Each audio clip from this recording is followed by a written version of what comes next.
له اوږد ځنډ وروسته پښتو ژبې ته چې د هیواد د اکثریت خلکو ژبه ده د اسلامي امارت واکمنۍ په اړه مهم او غوره اعلان وکړ. د نوموړي واکمنۍ د کورنیو چارو وزارت امر کړی چې ټول اداري راپورونه دې پر پښتو ولیکل شي. دا چې نور یې څه ویلي بشپړ جزئیات په ویډیو کې تر پایه وګورئ. پاتمنو لیدونکو ستړي مه شئ.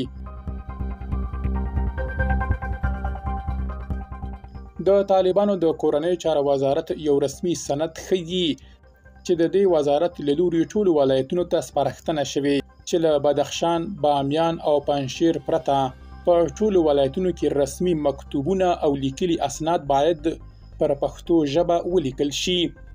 د کورنیو چارو وزارت په هغه رهبري غونډه کې چې شاوخوا یوه اونۍ مخکې ترسره شوې پریکړه شوې ده چې د یاد وزارت د تفتیش لوی ریاست اړوند مرکزي او ولایتي مسؤلین او مفتشین مکلف دي چې له دې وروسته ټول اداري مکتوبونه، وړاندیزونه، استعلامونه، د بررسیو راپورونه او نور رسمي اسناد پر پښتو ژبه ولیکي.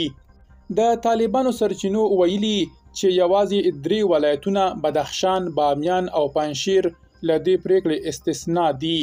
په دې سند کې راغلي چې دا پریکړه د کورنیو چارو وزارت او د یاد وزارت ټولې اړوندې ولایتي ادارې مکلفې کړي دي ترڅو په اړه یې لازمې کړنې ترسره او په 48 ساعتونو پورې اطمینان وړاندې کړي.